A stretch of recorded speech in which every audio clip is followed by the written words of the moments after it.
Des modules pour la partie technique, une ossature bois pour la salle de restaurant. Coût annuel du montage et démontage de ces 2 restaurants de plage ouverts de Pâques à fin octobre, 80 000 € chacun. C'est l'un des arguments qui a poussé les propriétaires à demander une dérogation à l'État.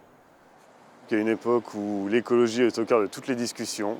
Nous soyons encore obligés de faire des dizaines de voyages de semi-remorques pour aller transporter les modules, de faire venir des grues de La Rochelle, de faire venir des équipes du sud et du nord de la France, de devoir démonter des fondations, c'est-à-dire forer la plage une cinquantaine de fois à plus de 2,80 m de profondeur, tout ça pour quelques mois.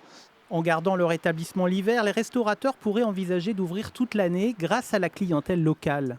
Ce serait pouvoir avoir des équipes annuelles qui ne finissent pas, qui ne sont pas obligées d'aller travailler au sport d'hiver, qui pourraient travailler toute l'année chez nous. Et de plus, on pourrait prendre des apprentis. Actuellement, on paye la taxe d'apprentissage, mais on n'a pas le droit de former des apprentis. C'est dommage pour notre jeunesse. Les 2 propriétaires ont adressé un courrier de demande de soutien à leurs élus, soutien validé par tous. C'est pour une ville balnéaire extrêmement important d'avoir des restaurants de plage accueillants. Et là, les 2 qui sont sur Saint-Georges ont vu sur des couchers de soleil qui sont éblouissants tous les soirs.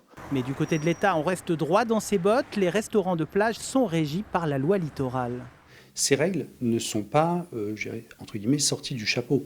Au moment où le restaurateur s'installe, où il fait acte de candidature auparavant, eh bien en fait, il a un cahier des charges, et ce cahier des charges identifie clairement la nécessité de démonter.